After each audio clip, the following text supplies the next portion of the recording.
time once again to slip into your camo, grab your bow, and join us out in the field for another episode of the Up North Journal, presented by PSE Archery.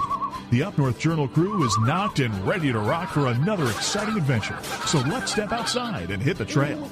This episode of the Up North Journal podcast is brought to you by PSE Archery, Hunter's Blend Coffee, Better the Hunt, Easy Cut, Packer Max, Buck Baits, Limb Walker Game Calls, Total Peep, Sunrise Archery, Scent Lock, Scent Blocker, and Rebel 6 Rubs and Seasonings. Welcome back to another episode of the Up North Journal podcast. Everybody, I'm host Mike Adams, sitting in a warm cabin tonight in cold temperatures in Michigan with none other than Dan DeFall. What's going on? Staying warm, 19 degrees. Here we are, folks. Yeah, it's a balmy 19. You're right, it is a balmy because it was single digits, I think, this morning. Was it? It was 14 when I got up and left for work, but that was at 9 o'clock. So it was pretty chilly. Chilly, just a little bit. Just a little chilly. All right, but you know what? It's the last Thursday of January. Mm-hmm. So 1 month from now, 28th to the 28th, we'll be going into March. So hopefully, we only got like 1 month left of this hard stuff, and then we'll turn the tide.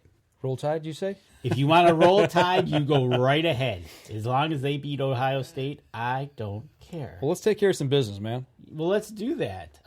You know what? It's 19 degrees out. Yeah. But what better thing to do than drink some Hunter's Blend coffee? I got mine right here. That's right. And if you use our promo code, capital UNJ, underneath Mike's finger, if you're watching on the show, or if you type it in when you check it out, you'll get your discount upon checkout. At huntersblendcoffee.com. That's right.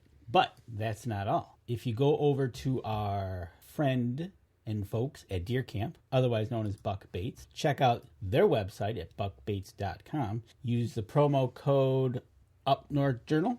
You can get your percentage off when you check out there as well. Make sure you get over there, check out all the new stuff that he's putting on the site consistently. All right, so before we get started, a couple quick shout-outs. Mark Coleman, hey, I knew you'd be in.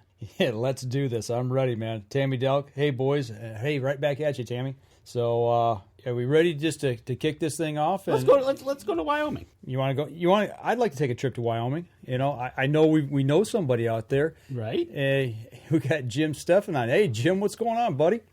What's going on, guys? How are you doing? Hey, well, we're trying to stay warm, but we talked to you here before the show started, and actually it's warmer there where you're at than it is here. Go figure that. Right, exactly, and nothing. How does that happen? I know, right? A guest is warmer than we are. It's like he's 42 and we're 19. It's like, okay, you win. Right on. So how you been, man? It's been 12 years or so? Yeah, it's been a hot minute. Yeah, or two, yeah. Yeah. Things are going really good. Just living life out here. Honestly, man, itching for spring. It's time for turkey season, but we've been slaying the fish. Ice fishing's been slamming pretty good, and wish we'd get some snow to help with the snowpack and get some moisture, but you just got to deal with it. But I'm not complaining being 42 degrees at 5:30 at night. No, not at all. Being like that and 42 degrees. I know when we'll eventually get back to 42, it'll seem like we need shorts. But like you said about the snow, what's your snow levels like? Because we just had an article here in Michigan that said that actually Michigan is at record lows for ice. So what's it like out there for your snowpack wise? Are you down? Are you up? Or what's going on? I have not personally heard what the snowpack count is up in the high country, but I mean down here we haven't had snow, legitimate snow, since beginning of October. Wow. I mean earlier this week, woke up, everything was white, but it was gone by 10 o'clock. But other than that, it's kind of been pretty pathetic. We all joke February's probably just going to hammer us, but we all cross our fingers that come spring it's a very rainy, wet season. But if not, who knows what's going to happen. Well, that's kind of the way it is here in Michigan. I think we got our biggest snowfall this week Yeah. we've had all year, and it's only the first time I've shoveled a driveway, actually. And we got 3.5, 4 inches Right, exactly. And one of the nights, and I can't remember which night it was. It might have been Monday night, but I got up at 1 o'clock to let the dogs out, and it was foggy. Mm-hmm. And then the next morning, it had all the ice fog on the trees, right? Right. But yeah, like I said, we're down on our ice cap. Snow, we're not even close to what we typically are. Right. But yeah, and you need it out there just like we do. So, like you said, though, Jim, guarantee you it's going to even out somewhere. Oh, it always does. You know, well, looking back, you were running with us. We were doing stuff together out North Journal back when we first started. Then you moved out to Wyoming. I think you said the other night it's been 12 years since you've been out there? Yes, 12 years. Okay, so let's just jump into what we want to talk about tonight. You know, coming from Michigan, you know, you were raised here in Michigan, hunted here in Michigan, and then all of a sudden you said to me one day, "Hey, I'm moving to Wyoming. I'm going out there and I'm going to try to cut a track out there and make a go of it." You know, for going out there, what did you notice the big difference between Michigan and Wyoming, other than being in the mountains, obviously, and the air is a lot thinner? What are some of the things that you ran into? I mean, number one, the biggest thing was, so you guys, I was in Flushing there, or Swartz Creek area, and, you know, Genesee County, population in Genesee County is 500,000 plus, and then moved to a state that is the total population. And 3 times the size of our state. Yeah, blew me away. You know, I remember way back when I was moving out here, trying to find a job, making phone calls. The one lady I talked to, she was like, the first thing I'm going to recommend when you drive into Cody, and so I should back up. The first place I lived when I moved to Wyoming was Cody. Okay. And she made the statement, when you pull into town, pull over, take a deep breath, and let your heart rate drop about 3 beats a minute. Okay. Because that's the pace we roll. Yeah. Understandable. Now actually being out here, understanding, yeah, that's the lifestyle. You know, it's not get it done in a day to boom, boom, boom, boom, and then drive home and jam. No, it's way more kick back, relax. I hate to put that on the internet because more and more people keep moving here. Right. So, well, it's a slower pace way of life is the way to put it. Well, do you even see that Yes. with hunting, the style of hunting you do? I mean, is it slowed down compared to what the hunting you do here in Michigan? No, I actually made the statement to one of my coworkers today. I said I would probably shoot myself in the foot if I had to move back to where I came from, because, no offense, it's literally deer season, turkey season. Right. So out here, I can honestly say you can shoot or kill something 365 days a year, legally. Wow. Not bad. Not bad at all. And that's putting Right. food on the table. It's not necessarily just out shooting something to shoot something. Well, I mean, you can predator hunting, bird hunting, you know, that's what I mean by you could legally fire your rifle 365 days a year at something and be in nature. Gotcha. Well, you sure can't do that here, Right. No.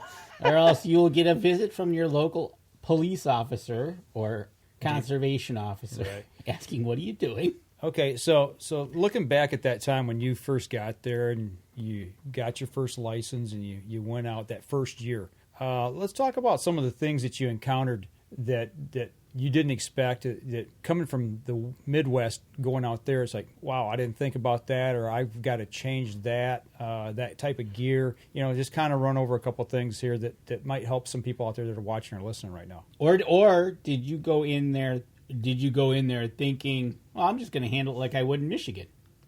Yeah, it was a huge eye opener. It, you know, back in Michigan, you guys go to your deer blind and you sit and wait, and you wait, and you wait, and you wait. Here, it's spot stalk, it's hike, and it's get out of your truck and actually go do something. Put some boots on the ground, get out and move, and get to where the game's at. And that might take you half a day, I would assume. That's a big country. Yeah, I was clueless. I mean, it was mind-blowing. Wow, like, I have no idea what I'm doing out here, honestly. When I first moved out here, the first year I was actually able to elk hunt, I had no clue what I was doing. And even to this day, I'm not an expert. I mean, I'm no means, hate to name drop like Jim Shockey or anything. It is simply get out there every day. Every hunt is something new. The biggest fear out here is, grizzly bears, wolves, blah, blah, blah. Put all that aside and just focus on what you're doing, and you'll adapt to the scenario, Mike knows from way back in the day when I first pulled into the state of Wyoming and first seen my antelope, I was like, oh my God, there's an antelope. And I slammed on the brakes, pulled over just to look at one. And a Michigan kid, that's a huge deal. Yep, absolutely. Now you hear people, it's like, I wouldn't shoot that stinky speed goat. Blah, blah, blah, blah. That's one of my favorite things to eat is antelope. Okay. It's fun. They're stupid fun to hunt. I mean, I've heard that from a lot of people that's went out there and experienced that. They said there's just something about it that's different. Yeah. So take a young punk kid, 12 years ago to now. It was. You had to take that Michigan chip off your shoulder and allow people and other hunters to actually reteach you a new way of hunting. And it's been phenomenal. I got a huge group of friends and family that, snap a finger, hey, boy, let's head up hunting here, do this. I mean, no one out here truly hunts alone. I mean, yeah, you might go out solo, but somebody knows exactly where you're at. And you keep contact, and, with modern technology now that it's pretty cool that you can hit the backcountry, split up with a partner, and meet back at point A and go from there. So, right on. Well, and it's got to be important to do that too. Being in the big area that you're in, if something were to happen, somebody needs to know where you're at. So it's probably a smart thing to be hunting with another person in the same area. And I mean, it goes back to the same thing in Michigan with hunter safety. The number one thing is be safe. Right. To this day, I mean, I'm 41 years old. In my pack, I have a first aid kit. I have survival gear in case the worst happens. Absolutely. I mean, that's right. Always be prepared. Twist an ankle, something. I mean, even if you're gutting or boning, I mean, slipping a knife and you're in the backcountry. You need stitches, you got to put them in yourself. Pretty much. Hold on. You bring up something there, talking about your pack and what you carry. We're bumping up on our first break here. When we come back, let's talk a little bit about being prepared out there, of some of the things that people need to think about and bring with them when they come out out west. So we're going to step outside. We'll take a quick break, and we'll be right back after this. PSE Archery has reinvented the way you buy bows. From now on, you can make the most educated decision possible by basing your bow choice specifically on your shooting needs and goals. All you need to do is ask yourself, what kind of shooter am I? What do I want to achieve? PSE will help find the right category for you. So, what kind of shooter are you? Find out at psearchery.com.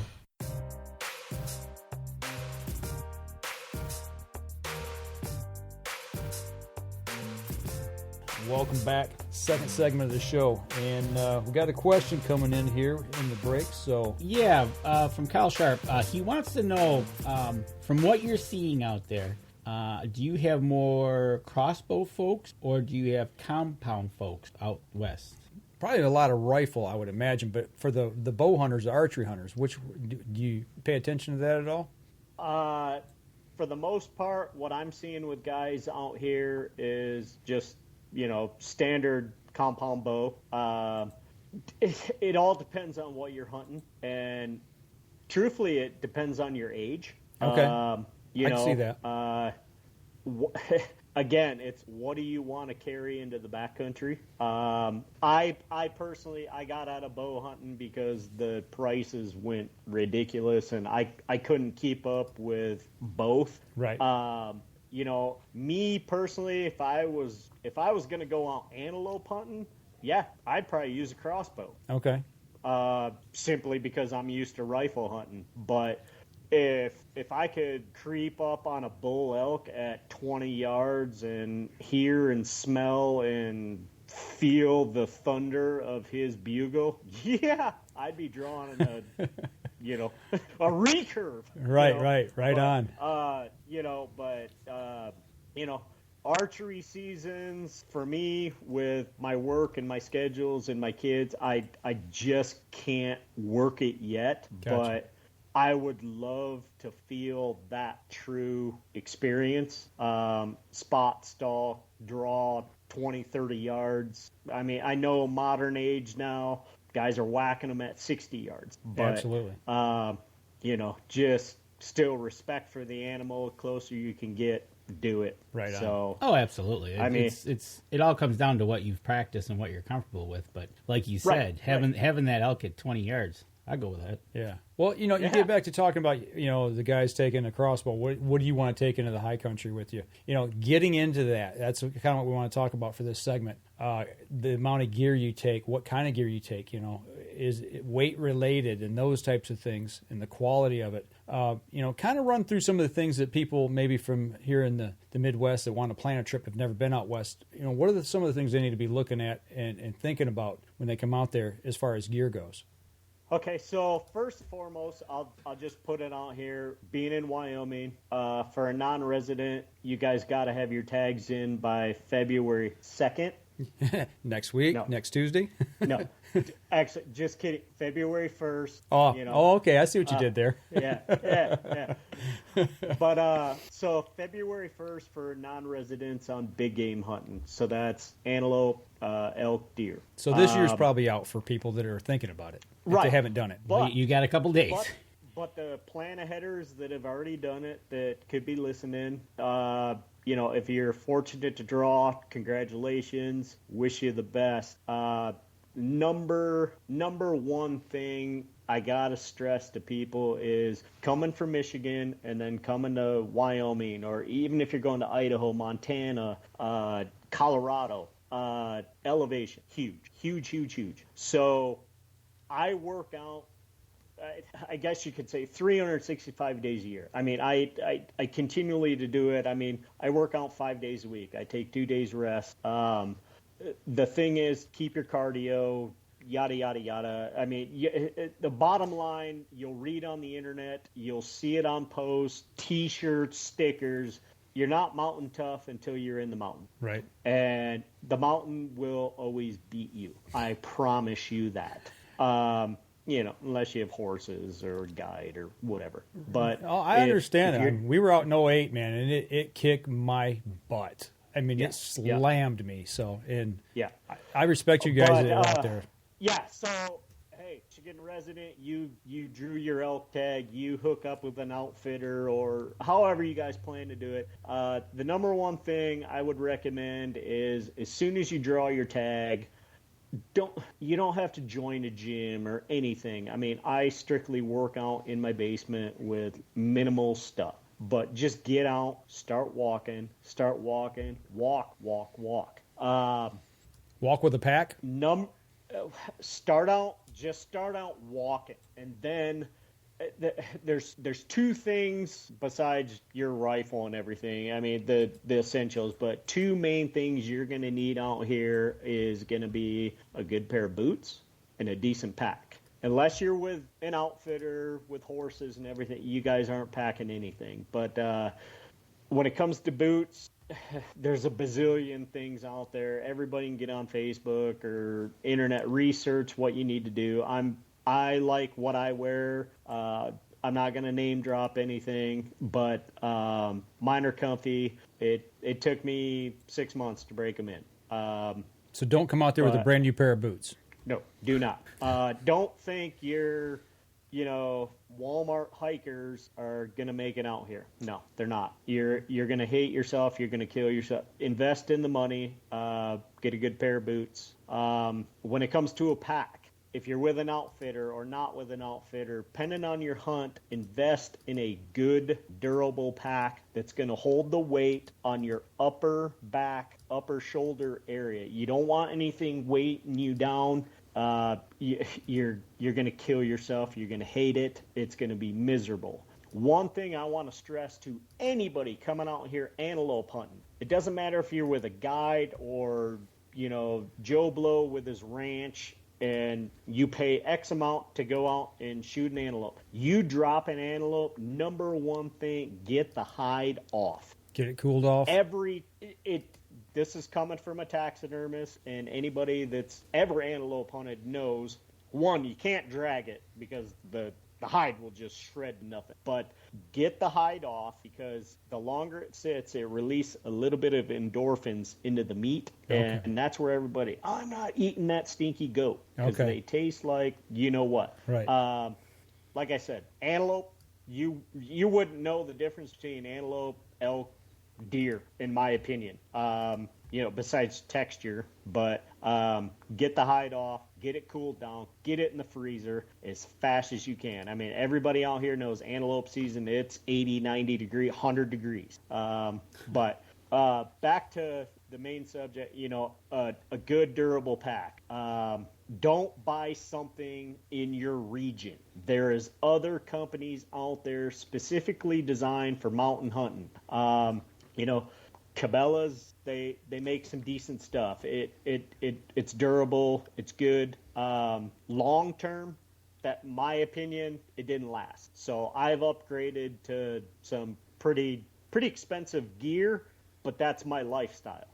But like you said, you're paying because you need it to last. There's some things that you might hit a home run on that you didn't pay a lot for it. It's a home run, but typically how it works is you pay for what you get, right? Oh, absolutely. I mean, I had a conversation with Mike about trekking poles. I bought a cheap $15.99 set, and my buddy had a $120 set. Well, I discovered why. Right, exactly.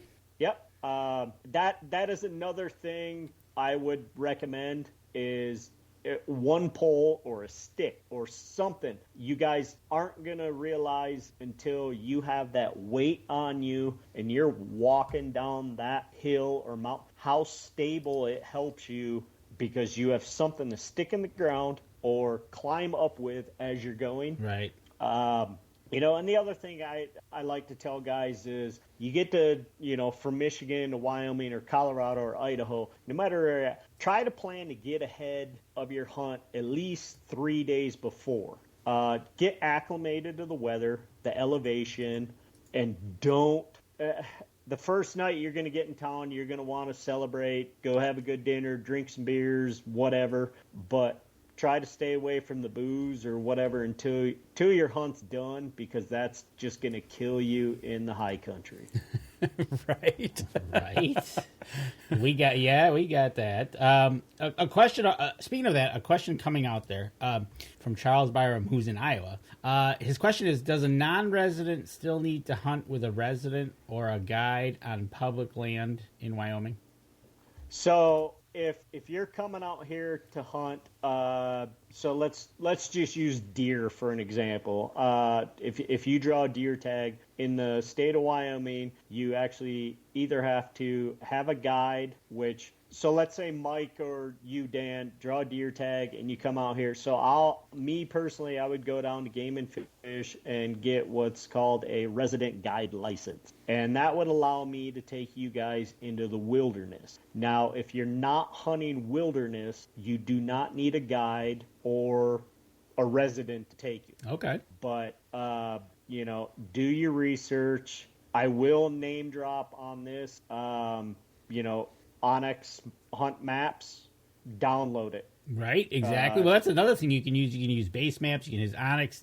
Get familiar with where you're going or want to go. Kind of look at the terrain you're going to be, kind of get familiar with it. And I mean, the other thing I can't stress enough is people are terrified because they think, like, well, we call them game wardens, you know, back home, conservation officers, whatever, but contact Wyoming Game and Fish or Idaho, Montana, wherever you're going, contact the local office of where you're going. That is what those people are there for. That is what us as taxpayers are doing, or hunters and whatnot. That's where our money goes. Those people are there to help you. They will walk you through every process, because I know for a fact, I'm a resident, and shoot, you get on the internet, it's a pain in the butt to figure out some of the stuff. But just make a phone call. They're happy to help and get you on the right track, because the last thing you want to do is shoot this trophy in the, you know, literally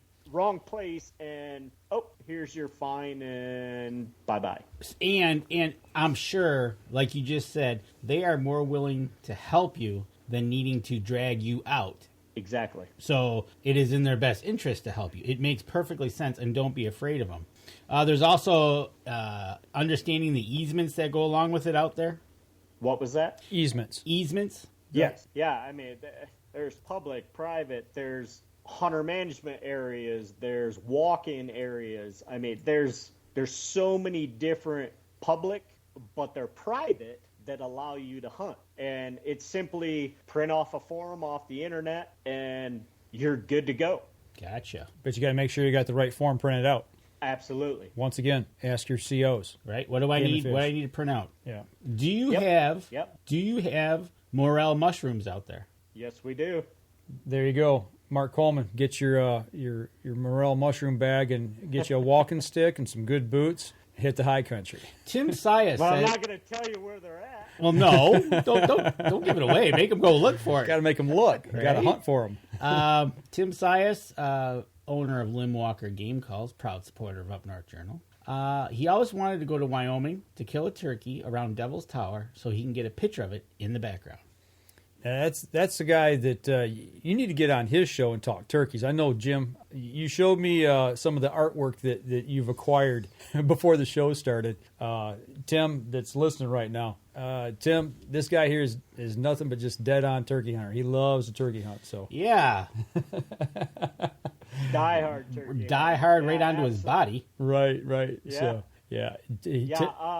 Absolutely. I mean, Mike, you can give him my contact info. Absolutely. I'd love to chat with him, you know, privately and everything, but I would love, I mean, I've lived here 12 years. I haven't seen Devil's Tower personally. I would love to go over there and slam a bird. So, there you go. There you go. And as a matter of fact, just as a little bit of information for Tim out there, I know Tim's talked about going down to Florida to complete part of his Grand Slam. So maybe you guys could hook up and do a trip down there. That'd be kind of cool. Sounds good. There you go. Speaking of trips, Denny Steiner has made it back to the United States. Yeah, I see that. But he's in quarantine because he was down in Sonora, Mexico. Yeah, well, he had a great hunt. I saw the pictures, and now he's in quarantine. So I don't feel sorry for him. For the next 14 days. He's going to sit back and take it easy. Right? So exactly. Well, I'll tell you what we need to do. We need to take another break right now. We're bumping up on our second break. So let's step outside. We'll take a quick break. We'll come back and we'll continue the conversation. We'll be right back after this. PSE Archery has always dominated the speed category. Now, the most revolutionary cam system ever to hit the market has perfected the shooting experience. Introducing PSE's Evolve Cam System, featuring extremely high let-off capabilities and the smoothest draw cycle in history. No other cam system has ever delivered this level of total comfort and total control. Experience PSE. Experience performance. Welcome back. Third segment. Still sitting here talking about a little bit of hunting out west. You know, we talked about getting acclimated, making sure you got the right boots and the right pack. I want to know what he said. He went away from the bow to the rifle. Yeah. What rifle are you shooting? With our what's going on with our government, I'll just say it's a Michigan rifle and it's 30.06. So, okay, there you go. There you go. But Now, is that an all-around caliber out there for you? That's not the go-to out here. A lot of guys are using the 300s, and of course, the long range has gotten, my personal opinion, it's gotten out of control. But it is what it is. To me, it's not hunting. That's just pulling the trigger. So, you want to whack something at 1,000 yards. I don't get that. I really don't. I get it, but it's like, why? A really short, cool story. I talked to Game and Fish buddy. He said, I'm not a fan of it because what if that next hunter is in the ridge over going after that same one and you're 2 ridges back, boom. Okay. But he said, personally, I've used one because, somebody wounded something and here's that elk about ready to go 6 more miles. Boom, dropped it. Mm-hmm. So, pluses, minuses, hunting's hunting. I mean, if you feel you need to order something for $10,000 online that apparently can shoot 1,500 yards out of the box, that's your deal. Right? Not mine. Not bashing them. Good for them. I've personally gone out with buddies that have those guns, and yeah, it's kind of cool. Boom, 1,000 yards, ting. But that's just not my thing. Okay. I mean, I hand load. I reload my own stuff, and mine's a tack driver, and I'm proud. That's all you happy need. Who do you need to make happy? Yourself. But bingo. It goes back to history, boys. What's the one rifle that killed more big game in North America? 30-30. Yep, absolutely. Yeah. No mule kicker. We talked about backpacks. We talked about boots. We talked about. I want to talk about clothing. Well, 1 second. We got one question here. Optics. You don't need a good optics out west, do you? No, absolutely not. Not at all. Your optics of choice would be? Me personally, I run Vortex. Hands down, can't beat their warranty. Good choice. Love it. I still, to this day, I run a 10x42 HD. It's amazing. I actually have 3 sets. Truck, myself, and whoever's with me has a set. So, it's phenomenal. And technology keeps getting better and better and better. But, when you come out west, glassing is key. That does not mean you have to go spend, X thousands dollars on a Soraya, spotting scope. No, just invest in a good pair of binoculars. I mean, when I lived in Michigan, I was using a 10x42 Bushnell Walmart brand binocular. I got out here, nope, not working. Doesn't happen. Right, exactly. It's all set for where you're at. You're the hunting you're doing. It's all set up for that. Absolutely. Whether it be your gun, your optics, your boots, your backpack, or your clothes. Absolutely. Jim, you and I talked the other night when we were kind of running down some things to talk about, and the one thing that when you and I talked about hunting clothing, my thought immediately went to, well, you need something to stay warm and stay dry. That was the 2 key things I thought about. But you brought up a third point that I never, ever thought about, and that was the weight. Talk a little bit about that. So when I first moved out here, I mean, my boots, my clothing, everything was for sit in my deer stand and hunt. And, I went a couple years that way, and I'm just like, no, I can't do this anymore. I mean, it was like dragging an extra 60 pounds with me. So as technology has furthered itself, I mean, everybody knows the brands of layering clothing. I'm not going to name drop anything. But for me personally, I have friends, and I went with Scree. I'm not going to name drop, but I am. But the guys have treated me well, and their warranty is phenomenal. Their camo patterns have broken through for the Western mountain hunter. But what it comes down to is, like I told you, Mike, the clothes I was wearing literally was like 6 pounds. Now I'm down to like ounces of weight. Right. And it's layer, shredded off. You have your puffy coat when it's freezing cold. And I mean, the first time my puffy coat arrived in the mail, I'm like, what is this bag? How is this going to keep me warm? And I was elk hunting this year. It was 4 below zero, blowing, and I was sweating. Right.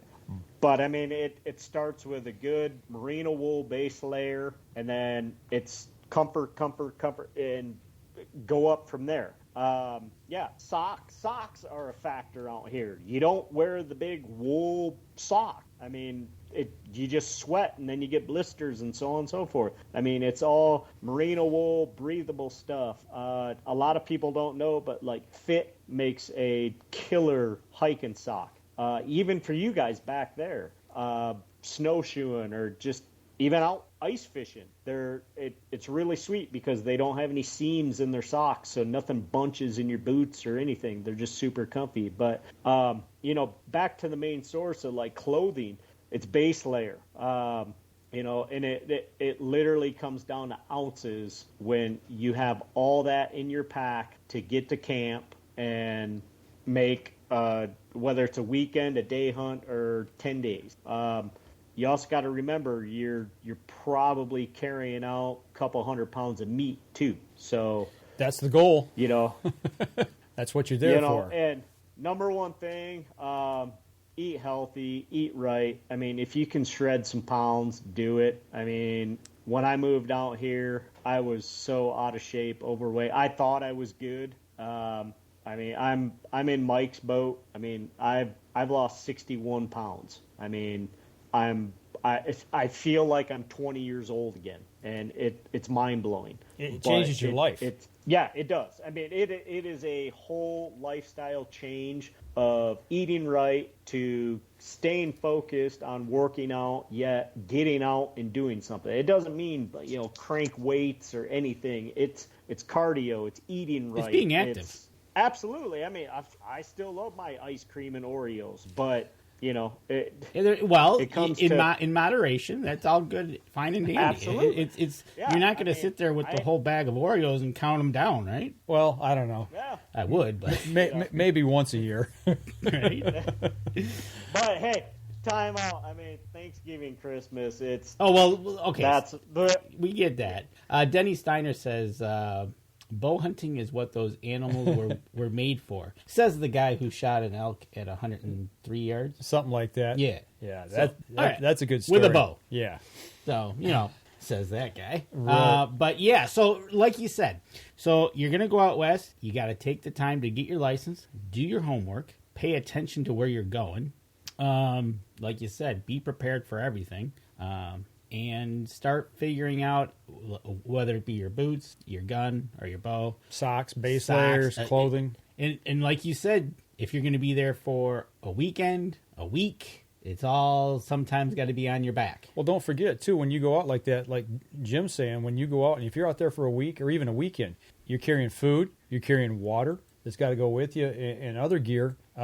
So when you're cutting a few pounds here and a few pounds there, whether it's your own body weight or whether it's your gear, like you said, 6 pounds for clothing, that means you can carry something else that you need. When you can cut that weight that way, it's to me that's the important thing. Number one thing is going to be your health and safety. Do your homework, like you said. Remember, you're coming into bear country. Read like situating your camp and hanging stuff and right, coolers. Exactly. You just can't leave your cooler in the back of your truck down in the high country because something's going to get into it. Yeah, don't invite trouble. Absolutely. So, be safe. The other thing is, there are some scumbag outfitters. Do your research. Do your research on your outfitter. Ask. Get on the internet. I mean, just be cautious. It's going to cost you, a small fortune, but it's a bucket list, once in a lifetime hunt type thing. I just hate to see guys, be disappointed, but just do your homework, do your research. If you're fortunate to draw, get in shape, work your tail off because as well as I know, it's a once in a lifetime thing. Do it right. Like you said, it's a once in a lifetime thing. Don't make it the last thing you do. Right. Absolutely. Yeah, and that stuff happens. People going out not being prepared physically or mentally or with the right gear. You know, mistakes can happen, and don't be the one that makes that mistake because you weren't prepared. One thing I will add, if you come out here rifle hunting from, back east, shoot your gun before you hit the high country. It's gonna be off. Yep. Elevation will change your ballistic. Oh yeah, you definitely, no matter whatever you do when you're traveling, whether you're going wherever you're going out west, you definitely should shoot to see if something got hit, got nicked, got whatever. But yep. And on top of that, like you just said, elevation changes. What you thought you did back wherever at home is now changed. Right. Absolutely. So Mark Coleman just asked. He said, you're glad that you made the move. It sounds like it. What's the one thing that you really miss about Michigan? The beaches and trees, like big maple oak trees. The colors, miss it. You guys have got aspen out there. A lot of aspen, a lot of evergreen too. You don't have big timber though, huh? I mean, what we think of as big timber back here, oak and maple. Oh yeah, no, they don't have big timber stands. So yeah, I can see that. And beaches, yeah, we got a lot of beaches here in Michigan. We're lucky, with the Great Lakes and everything. But I can see that too. So I tell you what, let's take our last break and come back.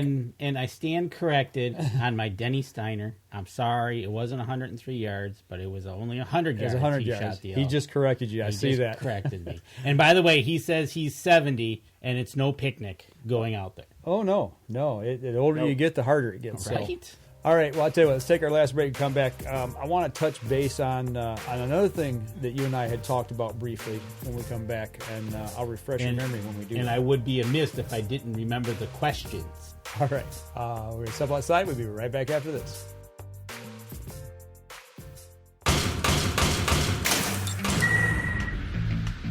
Acceleration is part of PSE's DNA. PSE pioneered the speed movement. Now they've developed the vapor category to help you find the most powerful bows on the market to fit you. High speed equates to intense power and building the momentum you need to be successful. Are you a vapor shooter? Find out at psearchery.com.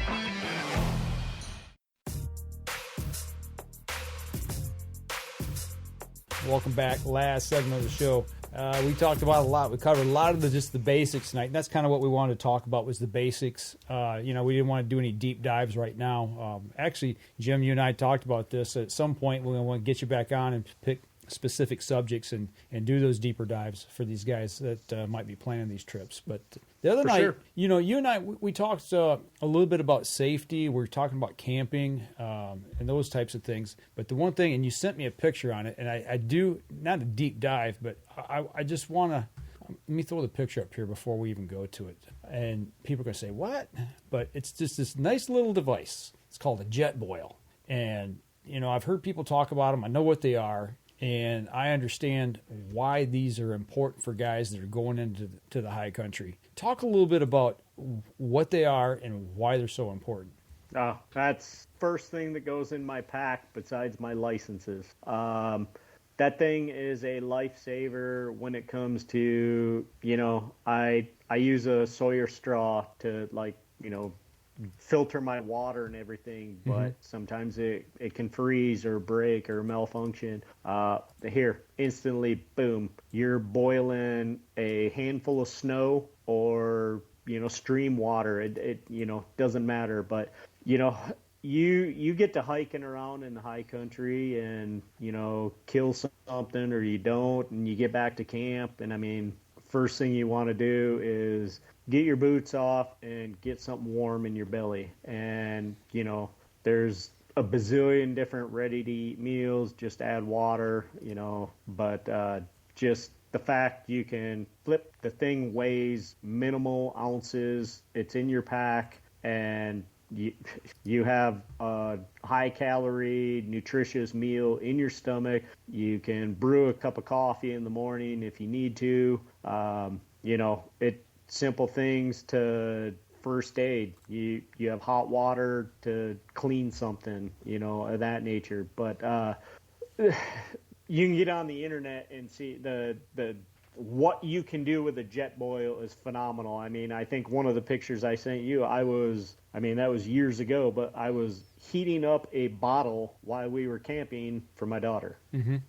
Something as simple as that. So what you can do is you can boil water in 100 seconds, and the overall thing, the pack, carrying case, et cetera, weighs 13.1 ounces. Absolutely. Kyle Sharp just says he's surprised that I don't have one in my pack to take to the deer stand to make coffee during rifle season. You know, there's been times I always take my thermos. That's the one thing I do. I take a thermos full of coffee. And where I hunt, I'm close to the building or the lodge where I can get back and forth to get more if I need it. But you know what? Some of our stands up there they're not Jetboils, but they're little tiny box stoves. I mean, we're talking like less than half the size of a mailbox. Same type principle, you know, whether it be gas or some of them, I think you can burn a little bit of wood in just to get something hot. These little tiny boxes, you can boil soup on them, things of that nature. But same premise, but these things are like ultra light. Now, how long does one of those cans of fuel typically last? Whew. I couldn't even tell you. I mean, I have two cans. One's like the bigger style, and then one's the mini. The one fits directly in my Jetboil, and it all collapses together. But that thing is, my Jetboil's probably 9 years old, and those are the two tanks I've ever owned. I have not replaced one yet, and I use that every year. I'll use it in the summer, just up camping, so on and so forth. They're phenomenal. And now the attach you can get for Jetboils is mind-blowing. They have skillets and cups and bowl. It's getting phenomenal with technology of what they can do. And I mean, my Jetboil is the mug and everything. I mean, they even make just the stand with the burner to do whatever you feel you need to. I mean, cook a can of corn on it if you need to. Exactly. And it says here on the website that one can, which is 100 grams, will approximately boil 12 liters of water. Okay. Is how they define it. That's a small one? That's the 100 gram, or the 100 gram. Yeah. So, yeah, you know, like you said, you know, depending on how often you use it, it could last for a long time because it's pretty darn quick, right? Right.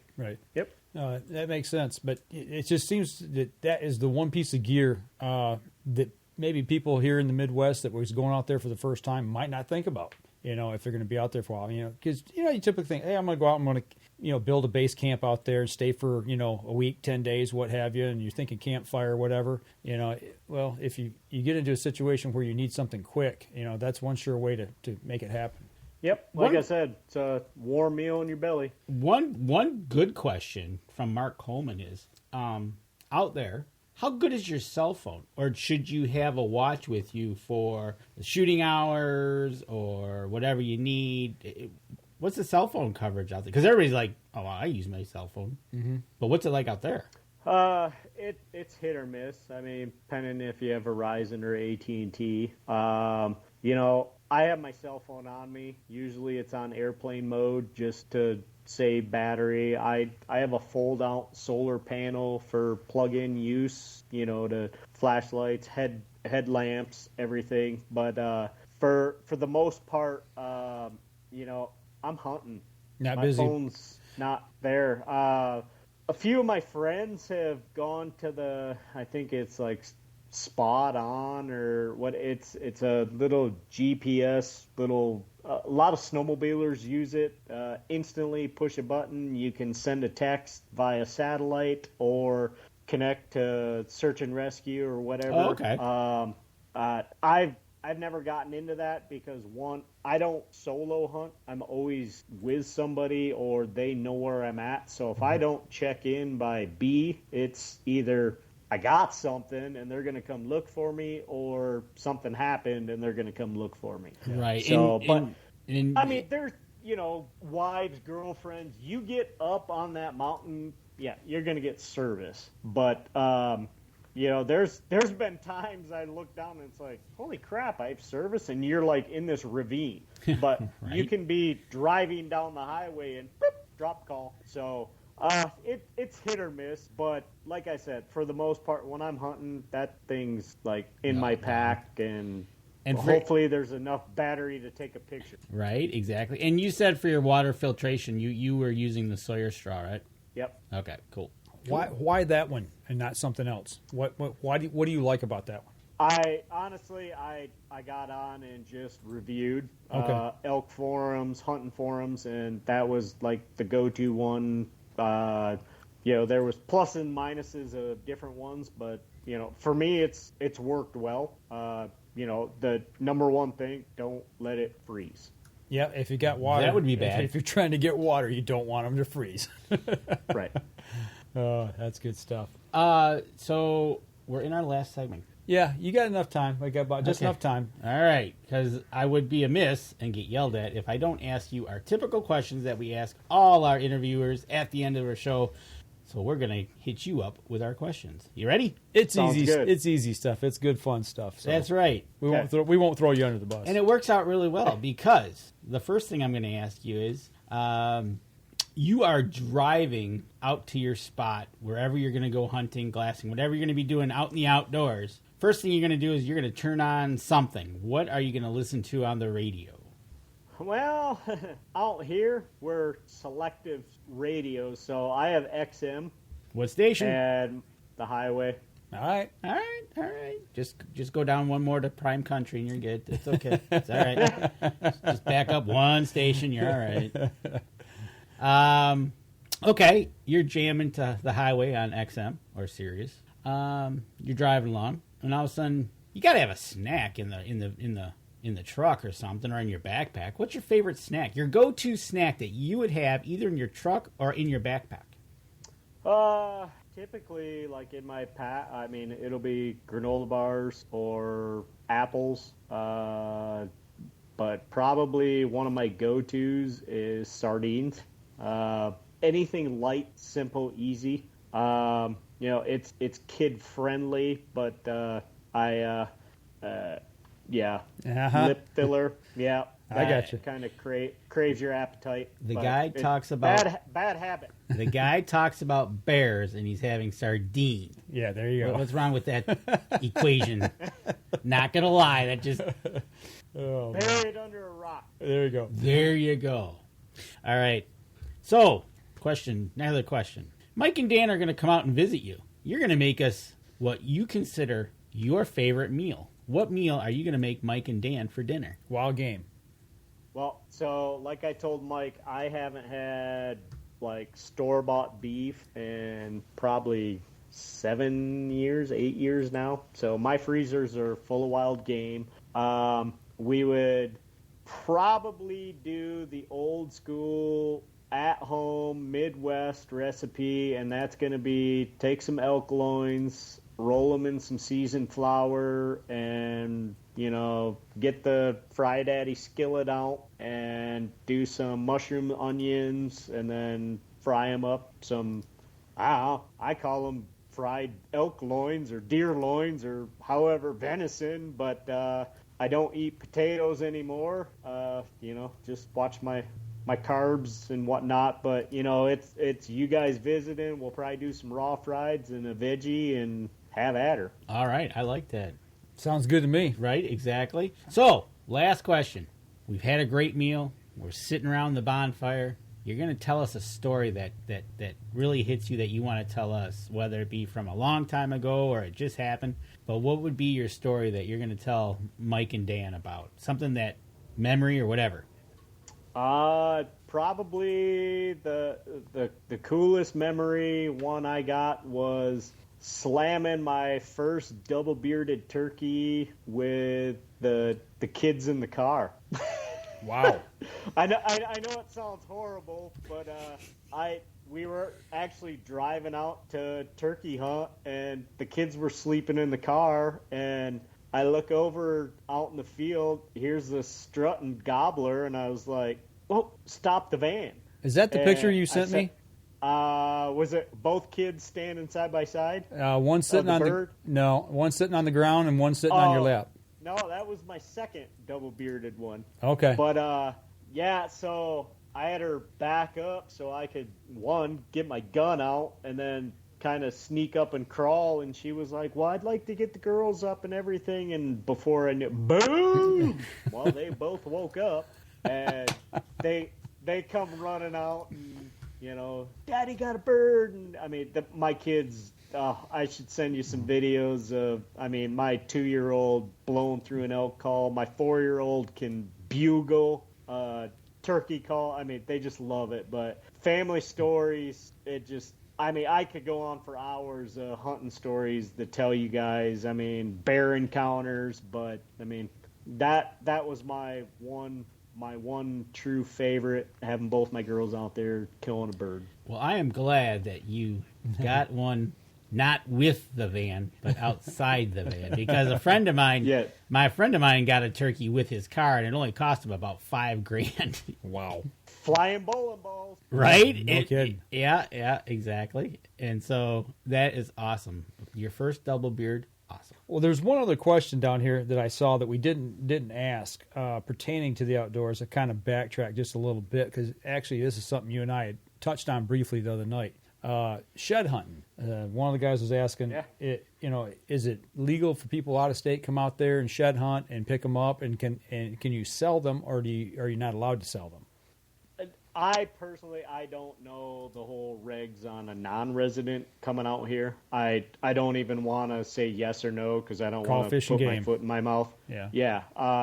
Call Game and Fish and see what it is. For us, I mean, it's east or west of the Continental Divide. There's different time frames and this. And I mean, down in Jackson, like down on the elk refuge, it is just a huge goat rope and rodeo of guys heading back in because they literally open the gates and it is boom, whoever can head out. I mean, for us out here as residents, depending where you're at, you just got to follow Game and Fish timeline. If there's critters in the area, don't push them, don't stress them type thing. There's guys that make a living off shed hunting. Me, it's getting to be spring, hear of, deer dropping or whatever. It's head up into the high country. There's still a buttload of snow, and that's where I was talking to you, Mike, about snowshoeing and this and that. But It's just to get up there. And I mean, to find something, that's a trophy on its own. But for, in my opinion, shed hunting these day and ages have gotten out of control because the price of what guys get per pound anymore. Mm-hmm. But there's people that got to make a living off of it, doing furniture or, fixtures and this and that, dog treats. But, my thing, it's just fun to get out, and it's getting to be spring. Things are getting pretty, and it's time to get outside. Absolutely. Yeah, I hear you. Well, I tell you what, we're running up here on the end of the show. We'll wrap up the podcast portion of the show, but we'll hang out here online for a minute or two afterwards if anybody's got any questions. Well, I got on the live one stream. question for you. Oh, go ahead. This goes way back when. This was your go-to ending question. Granted, they're a little outdated, but what's on your iPod or your playlist? What's on mine right now? What I really like to listen to is what's called what gets you pumped. What gets me pumped up? It's called hip hop. It's country, kind of like a country rap. Colt Ford, and nice. I love Colt Ford and the Lax. Nice. You can, for those of you who know who I'm talking about, you know what that stands for. So we'll just leave it at that. Yep. Yeah. But actually, both of them come to Flint quite a bit and play at the machine shop pre-COVID. Nice. I don't know if that'll happen, anytime soon, but I would like to see both of them in concert. So that's probably my go-to. Well, I'm still a Michigan boy, and mine's Eminem. There you go. There you go. Nothing wrong with that either. Well, I tell you what, we'll go ahead and wrap her up. Like I said, we'll hang out here for a few minutes if there's any questions coming in online. But for the podcast portion, that'll do it for us this week, folks. Next week, Danny. Oh, next week. So two things we got. Next week, first show in February, we're going to have Lincoln Ronan from Packer Max. Okay. And then the week after that, we're going to have Paul and Amy on from JPO Calls. Alrighty. So next week, we'll be talking a little bit about getting ready for food plot season. Absolutely. Talking about getting that food plot ready. It's January. Well, it'll be February, but you know what? got to start thinking about what you need to do. Yeah, it's going to happen quick. So that'll do it for us this week, folks. We'll be back here again next Thursday night, same time, 7:30. Y'all take care. This episode was brought to you by PSE Archery, Hunter's Blend Coffee, Better the Hunt, Easy Cut, Packer Max, Buck Baits, Limb Walker Game Calls, Total Peep, Sunrise Archery, Scent Lock, Scent Blocker, Rebel Sticks Rubbed and Seasoned. Thanks for listening, and join us again here next week. Until then, remember, as we always like to say, if you're out on the water or in the woods, shoot straight and be safe. Until next week on the Up North Journal.